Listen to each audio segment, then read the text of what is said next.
Ang pang-amoy ng mga ahas ay mahalaga sa kanilang pag-survive. Nagagamit nila ito upang matukoy ang presensya ng mga potensyal na kaaway tulad ng ibang ahas o mga predator. Ang pang-amoy rin ang nagbibigay sa kanila ng impormasyon tungkol sa kanilang kapaligiran tulad ng pangitaing panganib, pagkain o mga kahalintulad na ahas na nasa malapit. Subalit alam nyo ba, ang ahas ay hindi gumagamit ng ilong upang makaamoy? Hindi katulad ng ibang hayop, ang ahas ay gumagamit ng kanilang mga dila bilang pang-amoy. Ang kanilang mga dila ay may mga receptors na tinatawag na Jacobson organ o vomeronasal organ na nagbibigay daan sa kanila na maamoy ang bagay na matatagpuan sa gilid nila. Nilalabas nila ang kanilang dila upang dalhin ang mga amoy molecules sa Jacobson organ kung saan ang mga receptor cells ay magpoproseso ng mga signal na nagmumula sa mga amoy molecules at nagpapadala ng impormasyon sa utak ng ahas.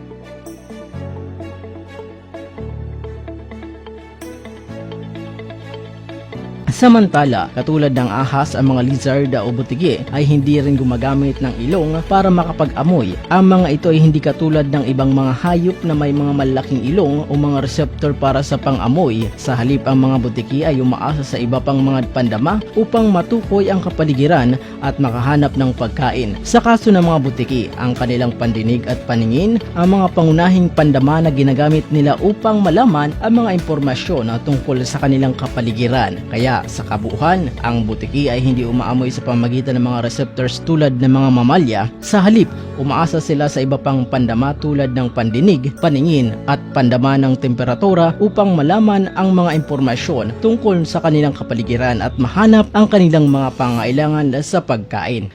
Thank you for watching guys. Don't forget to follow, like, share, and comment for more videos.